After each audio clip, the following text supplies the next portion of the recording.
Live on another beautiful Johannesburg Sunday morning. It is time to bring you up to speed with your favorite weekly news review program, Media Monitor. And we're live right here on the SABC News Channel 44 with myself, Alicia Jali.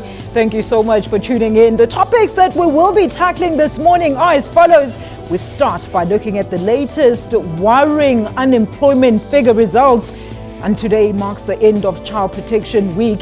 We highlight the violence against children in South Africa and also delve into the rescinding of Brian Molefe from his new post by the Eskom board. And we ask, is that board safe, as calls mount for them to actually exit? And finally wrap up the show by looking at Lesotho's general elections, who will emerge victorious to run the kingdom. But before we engage our panel, let's first take a look at the news that are making headlines this hour. Helen Zille has 48 hours in which to make representation on why she should not be suspended from the DA. And party leader Mmusi Maimane announced her suspension yesterday, but the party later explained that it was not immediately effective. 2 months ago, the DA charged Zille, who is also the Western Cape Premier, after she had tweeted that not all aspects of colonialism were bad, and her actions caused an uproar on social media. The Federal Executive Chairperson, James Self, says he has written to Zille about the intentions to temporarily suspend her from party activities until, of course, the conclusion of her disciplinary proceedings.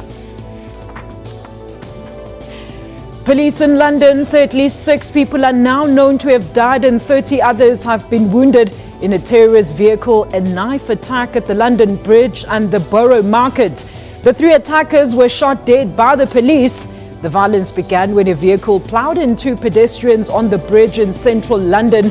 And Prime Minister Theresa May has described the incident as dreadful and will chair a meeting of the government's emergency committee later on today. And in sad news, former South African professional golfer Vincent Tshabalala has died at the age of 75.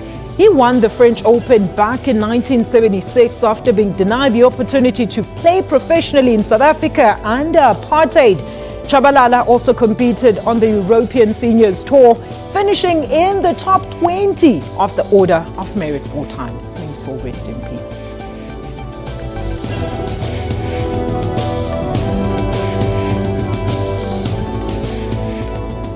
Who's unpacking our issues today? First, the digital segment. SABC multimedia producer Neo. A very good morning to you. Thank you so much for joining us. It's a pleasure. All right. Before we engage, let's welcome the guests on the main panel. We do have media specialist Shani Makari and Mr. Melo Magolejo. Gentlemen, what a pleasure to have you both.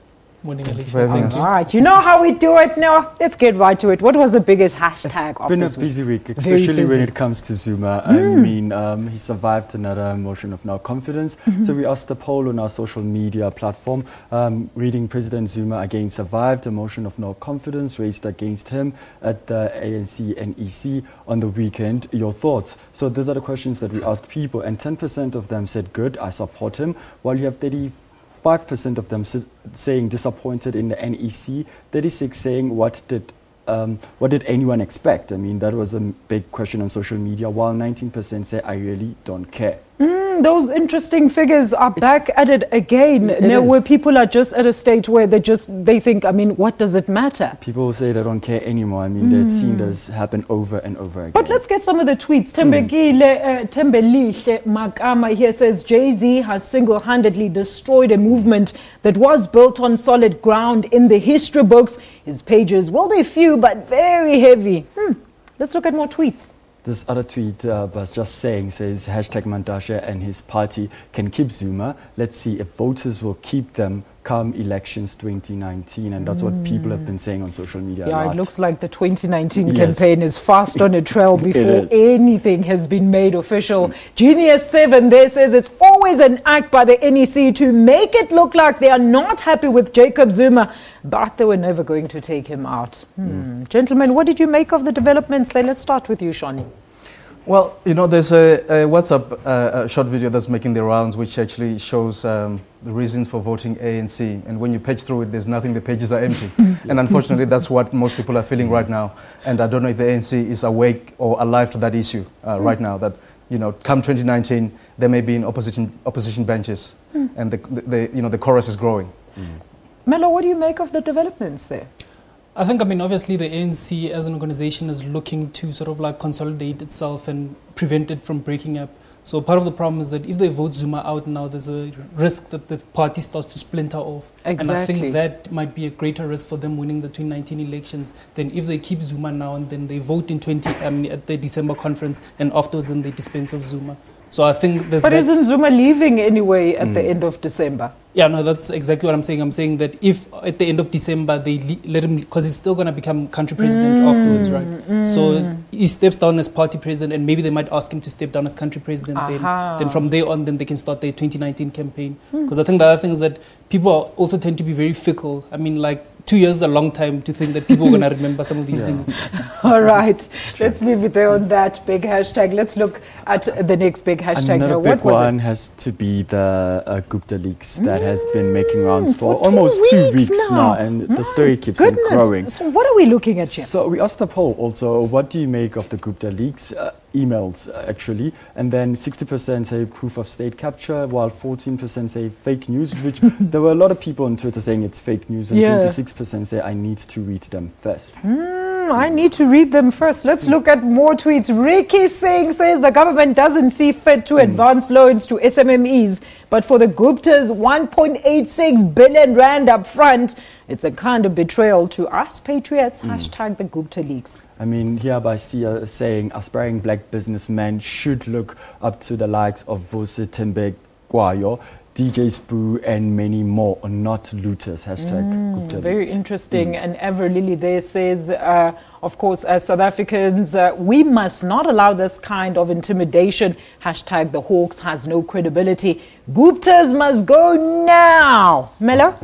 I think some of these guys are raising very pertinent issues around the funding for SMMEs, right? The fact that you sort of like in South Africa, we have a monopolized funding system where very few people tend to get all of the money and then the rest of the people don't get anything. I think that if ever we're trying to sort of transform the economy, we need to move to a model where it's more sort of egalitarian and more people are getting funding and more businesses are being started. And I think this Gupta issue actually points to that problem. Over and above, obviously, the problem with Zuma and Guptas and so on. I think the fundamental core of a society, that's something that we need to look at. Isn't that what they call radical economic transformation, Shoni?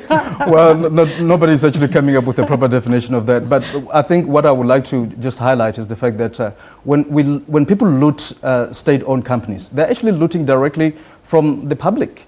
That's true. PIC holds about 190 billion rands worth of debt of state-owned entities. And basically, they're the ones who are looking after the pensions for employees of the state.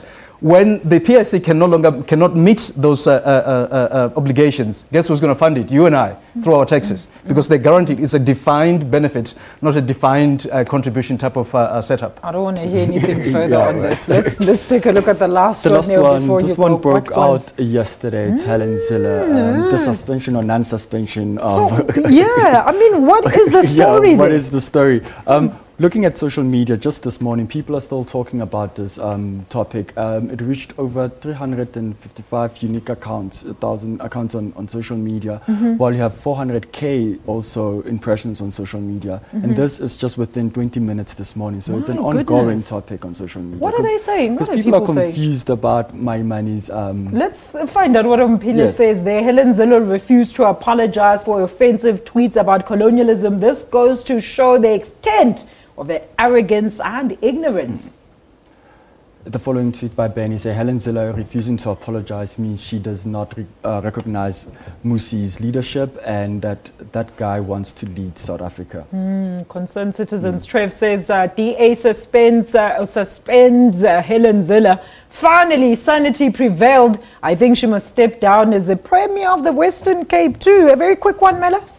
I think for me this raises two interesting issues. The first one is that in terms of the DA, right, they've suspended Helen Zille for refusing to apologize and not for the actual tweet itself, which that in itself is very interesting. So are they saying that the tweets are fine but the apology is the problem?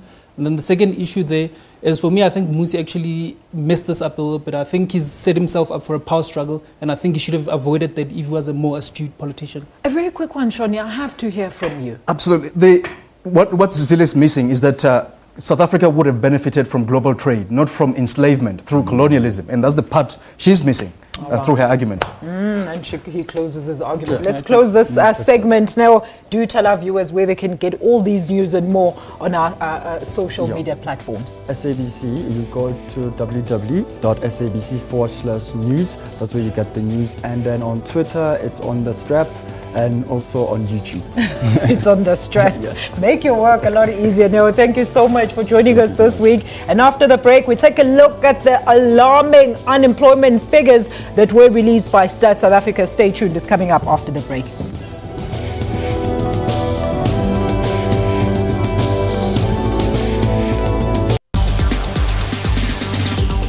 Africa is getting more and more digitized, and people have to navigate through an increasingly connected world. I did a call my bay over here. At school, I use my Wi-Fi. On Network, we tell you about Africa's technology and social media landscape. Politicians already do use Twitter a lot. It's both Android and iOS compatible. A solar charged box that includes everything, the computer, the projector. That's Network with Ms. Phumelele Zondi every Sunday at 9 p.m.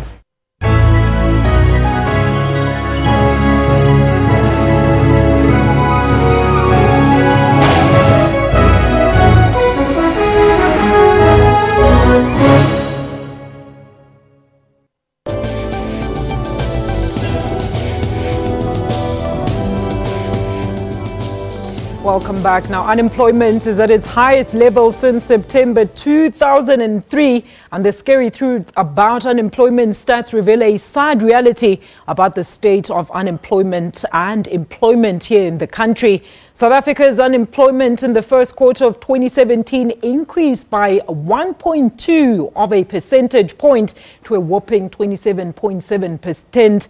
And statistician General Badile Khotla says the gap between the unemployment rate envisaged in the National Development Plan and the current rate is widening. Let's find out more on this clip. By 2020, we want an unemployment level of 14%. But this first quarter is telling us unemployment has gone up 1.1 percentage points to 27.7%. So this thing is running away from this. You can see this mercury is measuring there when it should be here. And when the doctor wants you to be there, he has to do other things. So there is a 13.7 percentage point difference in as far as that is concerned. And 21.7 percentage points from a 6% in 2030. We are 2 years or 3 years away from 2020. And this number has been idling between 25 and now it is moving towards 27, a number that we had last seen in 2003. Gentlemen, these are extremely alarming figures. I mean, what exactly are we not doing right, particularly pertaining to the National Development Plan? Well, that is the problem. The National Development Plan was held as sort of the blueprint on how we're going to move forward as an economy. But unfortunately, even within the tripartite alliance, there's always been fractures around that plan. But with the developments in the past few years, I think business has basically said, you know what, we're going to take the, wait and see approach, so they're not investing in the economy. We're seeing hot money coming in and out of the country, which is going to the exchange and to the bond market and other places where you can, retrieve it immediately, but it's not going into the real economy. And hence, that is not translating into the job creation process that we need so desperately. Melo, isn't it worrying that a lot of people that are sitting at home and unemployed is actually this margin of the youth between 15 and 24 and 25 and 35, and most of these people are highly qualified individuals. So what do we need to do? You go to school, you're still not guaranteed a job, and you don't go to school, then, well, the future for you is just bleak. No, it's a very interesting point that you raised. Exactly within that age group between 15 and 34, I mean, like the unemployment rate is like 54%. Yeah. It's much, much higher than this. So for me, I mean, obviously this has social and political stability issues around it in terms of like this number of unemployed people. Obviously, it's a sort of a ticking time bomb, as it were. But for me, the interesting thing that if you look at in terms of the structural employment trends in the country from around about maybe 96, when you sort of like liberalized the markets and then you started having cheap imports and you started having a lot of job shedding in the economy, And I think the first thing, like we have a huge employment backlog in terms of about 10 million people that like are just there, not employable as it were. So we've never really been able to reabsorb those people from that period. And secondly, I think what is happening now is sort of like people are talking about the fourth industrial revolution. And for me, the thing that's concerning is the issues around automation and artificial intelligence. Because, for example, if you go to maybe Roslyn in Pretoria at the BMW plant where they manufacture cars there, if you compare the process now versus the process maybe 10, 20 years back, you find that there's a whole lot less people per car manufactured. That's what they were saying. They're even going to stop production there. Exactly. So then that obviously now, if you look at other countries like maybe, for example, the United States and even China, they have working papers out on artificial intelligence and how the economy is going to interact with artificial intelligence and how that's going to affect employment. But in South Africa, I mean, none of this conversation is talking about. In South Africa, we're busy talking about minimum wage and all of that stuff, but we're not looking at structural drivers of unemployment. And I think for me, that's one thing that's going to hit us. Once this automation thing starts kicking into full gear, we're going to have a lot less people employable. And then that, I think, is going to shift the conversation away from minimum wage issues to more of a universal wage issue, where now everybody needs to get paid a wage because people are basically unemployable. But Melo, while you mentioned the minimum wage, I mean, what happened to the proposed youth wage subsidy that was supposed to alleviate the youth unemployment in the country? Absolutely. All those the things we're very good at coming up with ideas and then just leave them hanging. Fail at implementation. Yeah, absolutely. And for me, you know, it does worry me because I remember the Arab Spring. You know, most of it was actually, you know, run by the youth who were unemployed, very connected. There are a lot of similarities in terms of our current situation to what happened in those countries where actually the Arab Spring actually emerged, and we might be moving slowly towards that situation, and it's very worrying. But then, gentlemen, I mean, government says this is it's not just South Africa; it's a global crisis. But in a crisis like that, or in a situation like that, how does government create jobs? Melo? So for me, I think it's very difficult to say that government must create jobs because ultimately that onus lies in the private sector. And for me, I think in as much as if you look at the private sector, they like pushing the blame onto government. But then for me, actually, my personal belief is that they have also run out of ideas. I think if they actually had ideas of how to kickstart the economy, a lot of that would have been happening. Because a lot of the South African economy, if you actually analyze it, you'd find that there's a lot of malls popping up all over the place, and our GDP sort of like shifting in towards a service type focus where people are employed in malls and that type of thing. But then the risk that you run there is that you, depending on sort of like a high aggregate demand in the economy, and then aggregate demand means that a lot of people are employed. But in the South African economy, you have like low aggregate demand because a lot of people are not employed, and then as a result, you're starting to have like some of these malls are starting to fail. I mean, the starter foods issue that we're seeing now, that starter foods is shutting down, is because people are not buying clothes. The other one that's also having issues is Edcon. That one is also going to come up because Edcon had a debt restructuring about a year, 2 years back, precisely because their stores are not really selling that much anymore. So I think we need to have some sort of shift, and the talk that people are talking about is that we need to shift towards an industrialized manufacturing base. But then once you move to that type of arena, then you're going to start hitting this automation issue that I was alluding to earlier. But Shani, what do you think has contributed so immensely to the current scourge of unemployment, particularly among the youth in the country? Well, we've always had a very strong labor fraternity in this country. Is it not the issue of skills maybe? Well, there's the issue of skills as in well. the wrong direction. You know, we're not producing. I recently had a look at my niece needed to go and have what they call this thing where you go then they test what your aptitude is. An aptitude test, And I'm looking at all the skills that they were testing, and there's nothing that speaks to the new economy. So the institutions of training are still producing people for the old economy. And, you know, the jobs of tomorrow, we don't seem to be anywhere near that. But for me, the issue still of, our labor system, I think, is still way too rigid for economy with such high unemployment. And I know that, I'll be, my head will be put on a spike by the, labor unions, but that is the reality. We're competing with with a lot of other economies for very limited capital and investment, and yet we're making it very difficult to bring that capital and investment into this country. It's Let's stay with the debate of skills there, Melo, because the Stat G said growth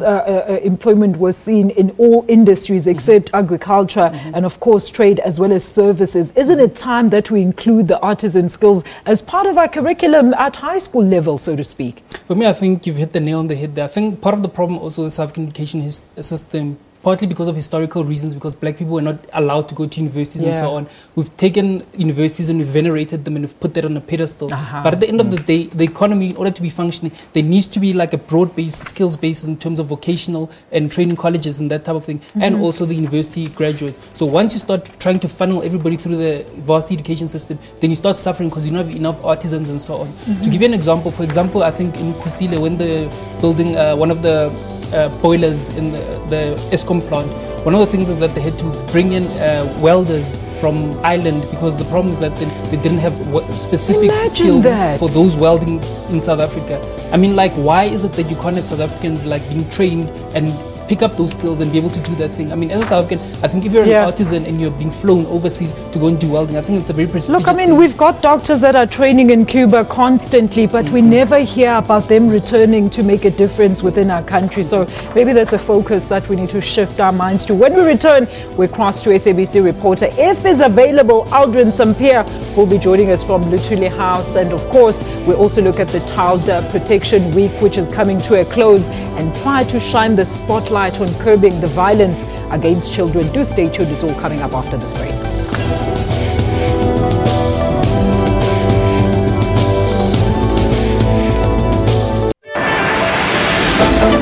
Do you support the calls made by Blayton Nzimande and Soli Mapaila? It is not a call by Comrade Soli Mapaila and Comrade Blayton Nzimande. It is the position of the party. Yes. And the position of the party, we support it unambiguously. Why? The theory of the revolution, in simple terms, was that revolutionary forces are going to take charge of the state. And having taken charge of the state, they are going to transform the state to eventually transform society. Join me in Port Zedu live every Monday to Thursday at 17:30.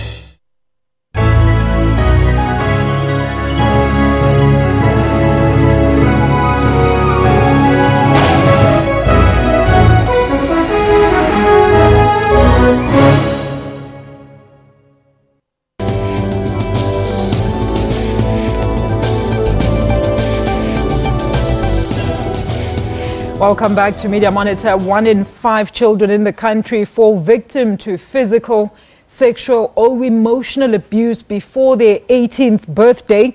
Statistics released by the Department of Social Department at the beginning of Child Protection Week from the 28th of May to the 4th of June, which is today in the country, are rather horrifying. The National Child Protection Week is held annually to raise awareness of the rights of children. The theme for 2017 is Let Us All Protect Children to Move South Africa Forward. Let's find out more on this insert. A community coming together to pray for the safety of children.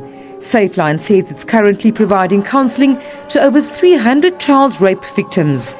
The message is that child protection is everybody's responsibility. In March this year, the murder of 11-year-old Stasha Arons rocked this community. Many parents are still reeling from the loss of their own children.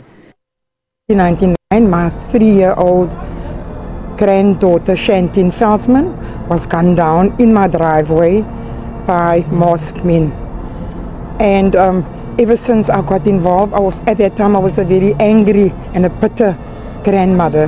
That was my first grandchild, and yes, and she was playing out in the driveway, and just for some ruthless people just to come and take her life away from her.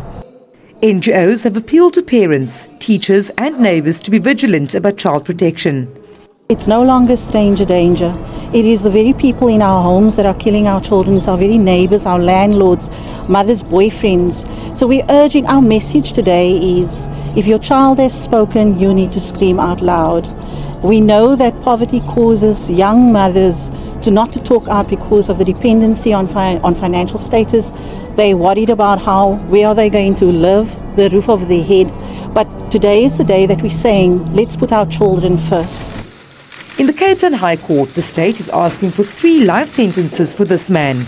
Howard Oliver finally admitted to raping and killing 16-year-old Francisca Blokliger in March last year, after pleading his innocence for more than a year. The teenager was jogging into Kai Forest when she was raped and murdered. We are asking the court to give him 3 life sentences and a minimum of 15 years for the robbery. we've tried our best to ensure that we send out a message via the courts that this process, what is happening, cannot be tolerated. Sentencing is expected next week. Vanessa Puna, SABC News, Cape Town. Well, for this discussion, we're very pleased to be joined by Ms. Lois Moodley, the communications manager from the NGO Save the Children. A very good morning to you, Lois. Thank you so much for joining us. Thank you so much for having me. Now, Lois, alarming statistics. I mean, that is just horrifying. Tell us a bit about the stats. Yeah, and look, the stats are shocking, but there's, last year we did a VAC costing study that showed violence against children costs this country 238 billion in GDP annually, and that's a very conservative number. So, the shocks are alarming, but more needs to be done to prevent children from being victims of violent crimes. And Lois, I mean, looking at these cases, how many child abuse cases would you say you'd receive on a weekly basis? A lot more than we can handle. So as a child's rights organization, our main focus is to strengthen systems so that, again, that we prevent these cases from taking place in the first place. So once a child has been abused or once they have experienced sexual, physical violence, everything we do with the child thereafter is remedial. And I was talking about the GDP numbers. It's from people who have experienced child abuse or have experienced extreme forms of violence early in their childhood that makes them less productive in the workplace later on in life. And so we're saying we need to prevent violence from happening in the first place. And one of the things that Save the Children does is positive parenting. We work with parents and caregivers to ensure that children are safe. I mean, speaking of that, as an NGO, what would you attribute the latest alarming figures? I mean, we've had a harrowing month of some harrowing incidents of children that were killed in the most brutal of ways. What would you attribute this current scourge to, Lois? I think these incidents happen throughout the year, but it being Child Protection Week and the spotlight being shone on this. I was about to even ask, the media coverage, I mean, how is it getting the relevant attention that it deserves? I think, as news cycles work, we shine a light on children's issues at particular times throughout the year. Just like the 16 days of activism later on in the year. Exactly. And then what is supposed to happen during the year? Because these things are happening every day. Every day. And so organizations like ours campaign throughout the year. We're there every day to make sure children are safe. And so it's really important that while these incidences are highlighted in the media during awareness weeks and awareness months, that it doesn't just become a shock. Oh my God, we're all outraged, but then we go on with our daily lives. One of the things our CEO says is that we cannot hashtag away violence. It needs to turn into action. And so I'm hoping that that we've got some light on the matter now, that our outrage turns into action throughout the year. I mean, Lois, when we talk about media coverage, I mean, there's a lot of aspects to consider, particularly when you're dealing with children, because we have to understand, I mean, they can't be identified in certain cases. I mean, issues of privacy. How do you then work around that as an NGO or as just somebody who's trying to help deal with the scourge? Again, it comes down to prevention. And so what we're encouraging is young children to talk to young children and having more children in the media talking about children's issues. Relatable stories. Exactly. Because they encourage each other to stay safe. They encourage each other to be protected. And that is something that we need to see more of, children's voices in the media. Now, two political parties in Parliament have actually said that they would like a referendum on the death penalty to be revisited. Do you think this could, aid in trying to deal with the scourge, or criminals are just going to do as they please, death penalty or not? I think it comes down to prevention. And when we did the VAC costing study last year, we worked with the Institute for Security Studies, and they had done a study that showed a lot of the criminals who were in prison right now had suffered extreme abuse as children. And so it's a mind shift that needs to take place in society. We need to start seeing children as children and kind of envision what they would be as adults if we continue the violence against children as it is perpetuated today, what kind of society are we going to have in the future? Now, the minister in that briefing in Parliament this week, also the police minister, Fikile Mbalula, announced a few proposals that his department intends to embark on. And one of them was the fact that they will be appealing for no bail for any people that are abusive towards women and children. And of course, he did say that children have become a top priority within his department. Are we likely to see any change at this stage?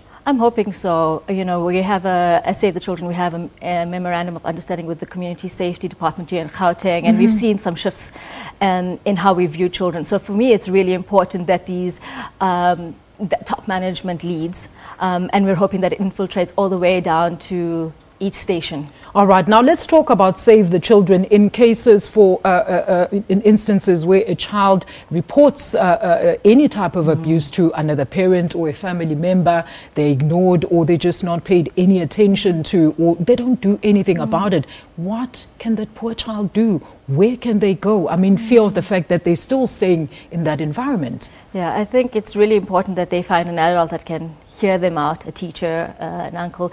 But in those cases, you know, hopefully there's a social development in their area, social welfare in their area rather, and another NGO that will take them seriously.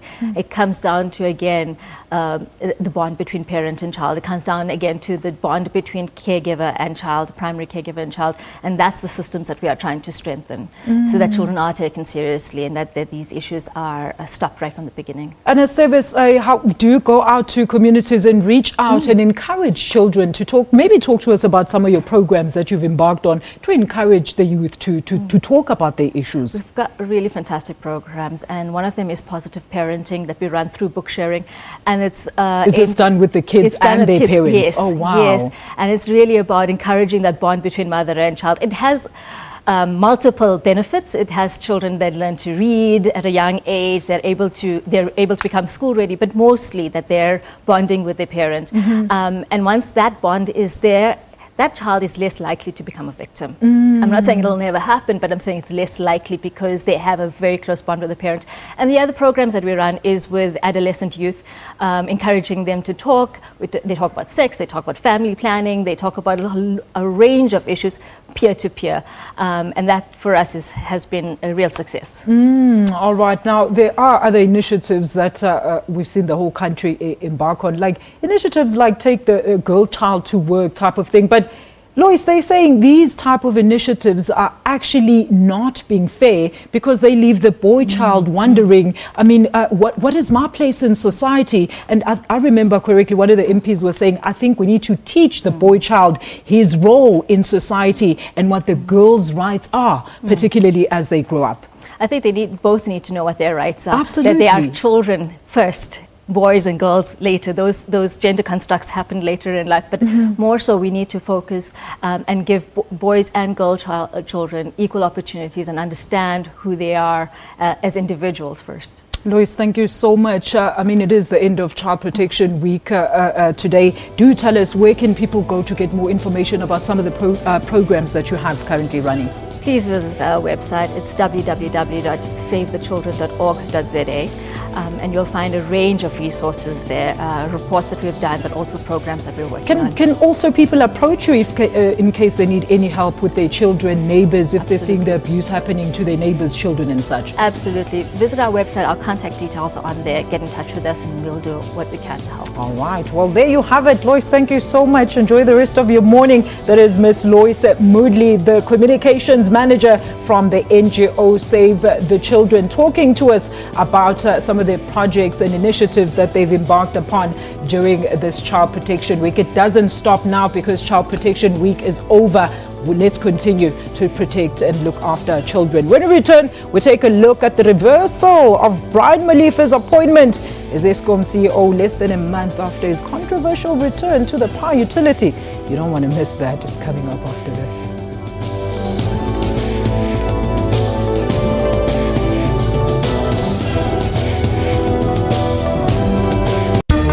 Water-wise, water is an essential need. The scarcity of it could lead to loss of many lives, including livestock, plants, and much more. it requires us to use it sparingly and responsibly in times of need, failing which our taps and sanitation will not function. For more on water and weather issues, stay tuned to News Today, every Friday at 4:45 Central African Time. SABC News, making you water-wise.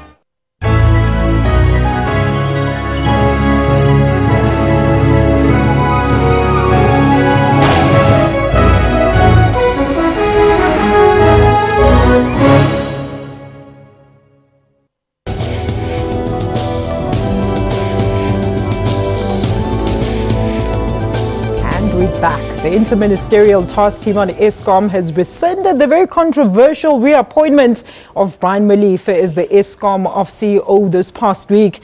The decision to remove Molefe from the helm of the power utility came less than 24 hours after he had appeared with Eskom board chairperson Dr. Ben Gubane before the parliamentary committee on Tuesday.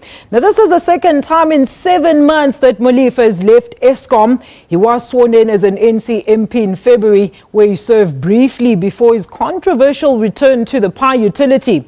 Meanwhile, Public Enterprises Minister Lynn Brown had requested the board to provide the names of 2 potential candidates to take over as CEO at Eskom. Here's more on this clip. Brian Molefe's second tenure as Eskom CEO is over after just 1 month. Minister Lynn Brown, acting on the advice of the Interministerial Committee appointed to review Molefe's return to Eskom, wasted no time ordering the Utilities Board to reverse its decision. And in the interests of the country and good governance, I thus directed the Eskom Board to rescind the decision to reinstate Mr. Molefe as the Eskom GCE. The order may have come 2 weeks too late, according to the Finance Minister, Malusi Gigaba. But now that it's been issued, the country can begin to rebuild its battered image. It's caused government a lot of harm, a lot of reputational damage. It has caused the Eskom itself a lot of reputational damage. It has caused board members a lot of reputational damage. The Minister of Public Enterprises, the decision ought not to have been taken in the first instance. With Molefe now out of the way, the board is next in line. Brown is due to meet with it in mid-June, where she will more than likely exercise her powers to rotate the board. But before that, the board will have to nominate 2 candidates, one of which will act as CEO. The minister hopes to make this appointment by Friday.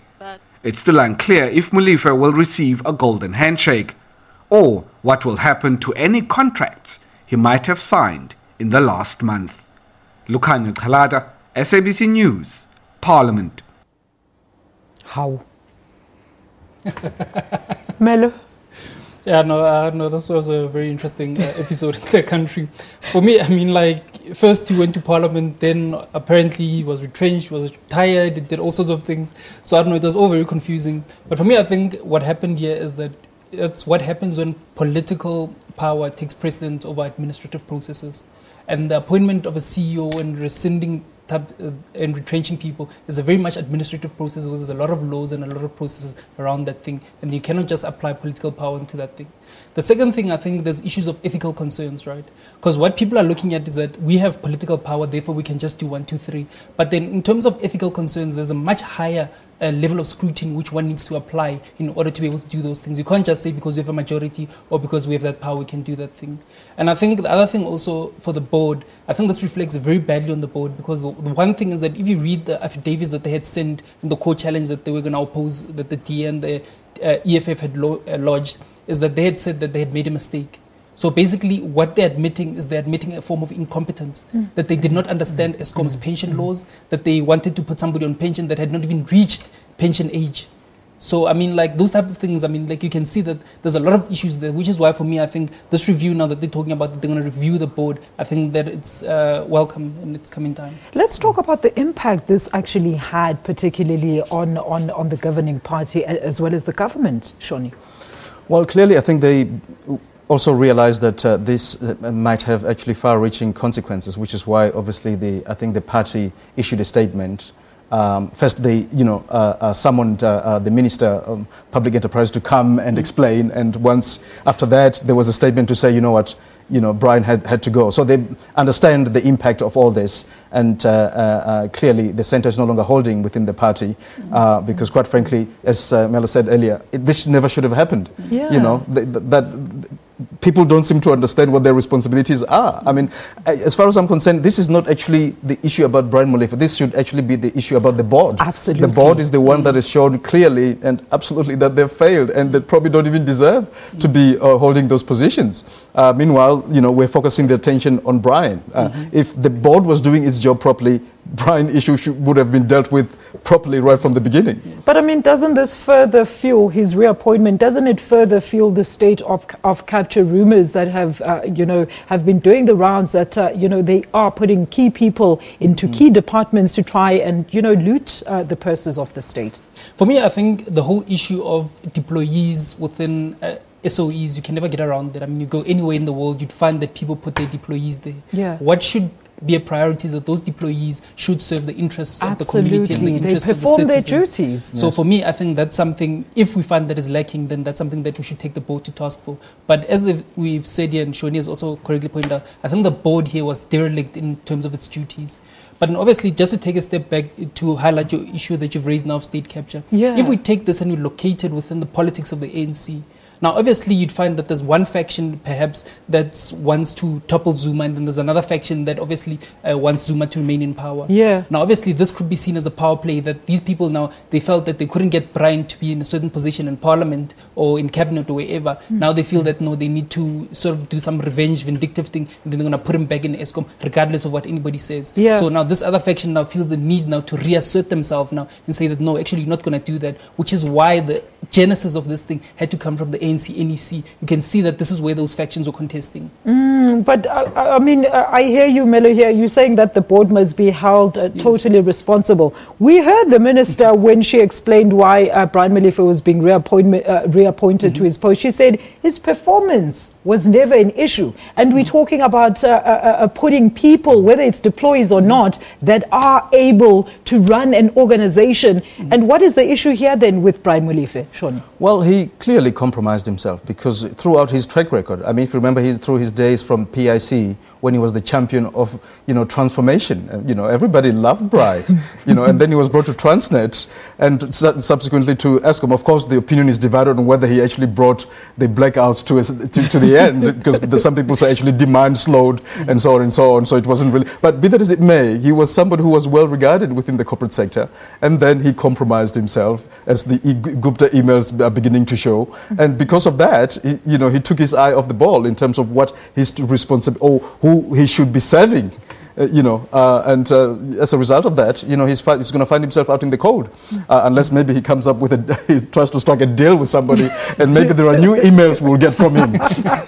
Yeah, I think just one last comment. In terms of, if Brian is so good at his job, then what is the issue with him going back to his job? That's what I'm asking. I think the other issue is that in South Africa, we run an open, transparent country in terms of this processes and once your reputation is to ensure that there's fairness, right? So you can't now go and remove somebody and then go and push them back through a back door as if it seems like you're giving them a special favor, because then what it does is that it undermines the whole fairness. So where is he supposed to work? No, but then he shouldn't have left in the first place then. That's the mistake that he made. He shouldn't have left in the first place if he feels that he shouldn't have been, if there's nothing for him that he's done wrong. Speaking of emails, I want to hear your views on, of course, the former acting CEO, Omachela Koko, who, according to the leaked emails, is deeply also involved at the rod at Eskom, Shoni. Well, for me, there was a television show in one of the TV stations in the country where Koko was actually asked, did you actually make a prepayment? And he said, no. And then they showed him that actually there was a prepayment. He said, oh, well, let's say I made a mistake. Yeah, let's call it that. I think I lost all respect after that incident, that, this is a man who's clearly highly compromised. And then we find out that, a contract worth R1 billion goes to his stepdaughter. I mean, really, what's going on there? But is this concrete proof? Have these been proven and as being, legitimate emails, though, Melo? Or with still just allegations at this stage? A quick one from you. For me, I think the thing that we miss often when we talk about state-owned enterprises to say that the standard is lower because it's a government entity as opposed to maybe in private business. I think in private business, the thing that they have is that things are more closed. There isn't actually that level of scrutiny. So any working in a state parastatal, because things are open and there's that level of scrutiny, actually your standards or ethical standards have to be much higher, which is why if there are accusations, I think then you have to hold yourself to a much higher standard than what a CEO in a private company would hold themselves. All right, well, let's leave it there on that Eskom story and turn our attention to a current and ongoing story now. All eyes on Lesotho's people who took to the polls in a general election on Saturday, just 2 years after the previous one, as the mountainous southern African kingdom struggles with political instability. Now, the vote was the third general election since 2012 in the country. The election follows a vote of no confidence against then Prime Minister Pakadita Mosisedi back in March. Mosisedi had been in power for 2 years but had failed to hold together his 7-party coalition government. Mosisedi and Tom Thabane are again the leading candidates that are contesting the prime ministerial position. Sophie Mokoena joins us live from Lesotho to give us more on this story. Sophie, a very good morning to you. And of course, do tell us, we want to hear the current news. Has the counting started? What is the mood like in Lesotho? Well, what I can say, yes, indeed, yesterday, the citizens went to the polls and they have decided to elect whoever they want to govern in the next coming years. But it's not clear yet in terms of the results, because you are aware that the process is completely different from South Africa. We will only have clarity around 11 o'clock when the IEC share information with us in terms of the numbers. But last night there were reports and rumors that Pakadita Mosisedi is currently leading, but it's not clear because you are aware that Mr. Tom Thabane has got a strong support in urban areas, and it wasn't clear yet in terms of the urban vote what was the situation. And what I can say is that we are expecting that again we will have a coalition in Lesotho. All right, and Sophie, I mean, looking at what you've seen on the ground as we walk about, and also speaking to the international observers, was this election then free and fair?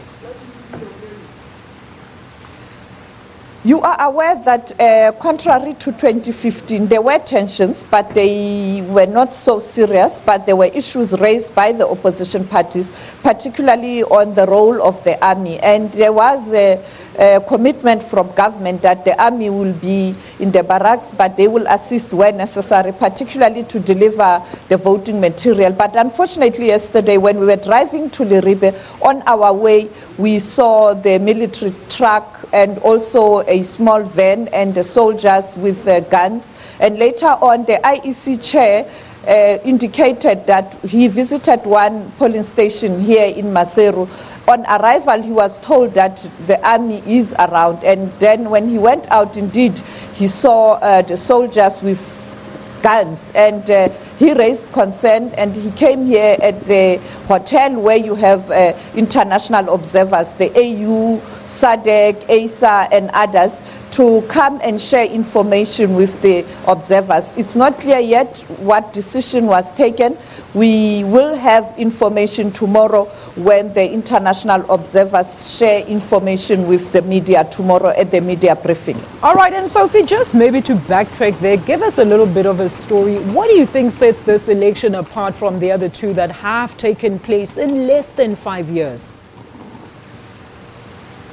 Well, that's the problem. You are aware that in 5 years, you have now the third election.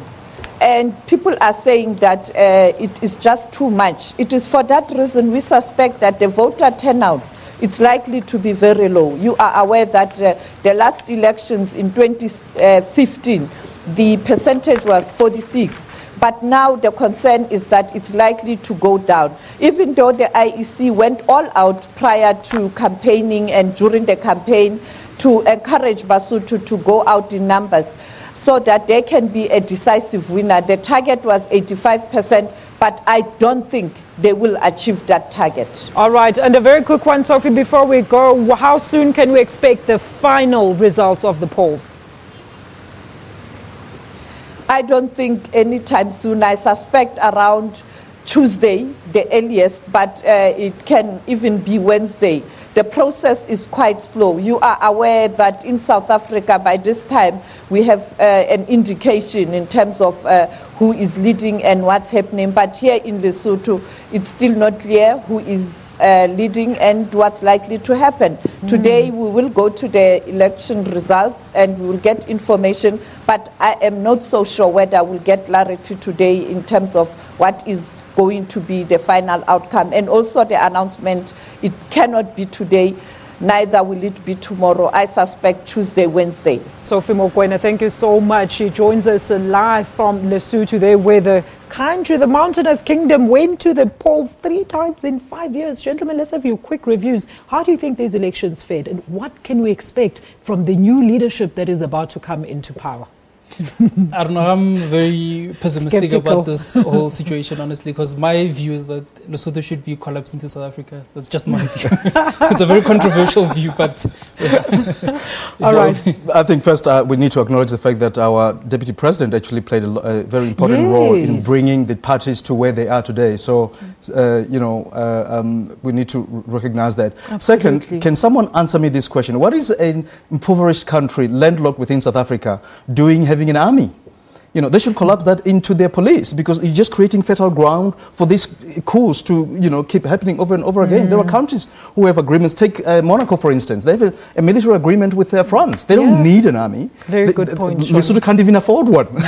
Never mind the fact that it actually is going to create problems for themselves. So it's very troubling. Very troubling indeed. All right, we are all awaiting with bated breath to see the outcome of those polls. Sophie says it might be another coalition government, but as also she pointed out that we might not be expecting any of the final results up until the next 2 days. Now, the ANC's Peace and Stability Subcommittee is asking this morning whether South African taxpayers should continue to foot the bill of rehabilitating foreign nationals who are behind bars. It says the bill is to keep foreign nationals in jail and is currently costing close to 1 billion rand a year. The committee is briefing the media this morning on a whole range of proposals, including concerns of the proliferation of private security ahead of its policy conference later this month. Let's cross live to our reporter Aldrin Sampier, who is at Luthuli House. A very good morning to you, Aldrin. Good morning, Alicia. Aldrin, under the Correctional Services, the committee notes that the number of convicted foreign nationals increased to 6,440. Talk to us about that. Well, certainly the committee is raising this issue and saying that it is a big concern, considering that when you compare the numbers of foreign nationals who are incarcerated in South Africa to the number of South Africans who are incarcerated in foreign countries, the distinction is about, it's only 10% of South Africans who are incarcerated outside of South Africa compared to the 6,000, to the over 6,000 foreign nationals who are convicted and sentenced here in South Africa. Well, the committee is raising this issue, whether there should be a prisoner transfer agreement between the different countries. And I guess the critical issue here would be the question around how do you do this, considering that you'd have a country like, for instance, Zimbabwe, where issues around the state of their prisons have been highlighted.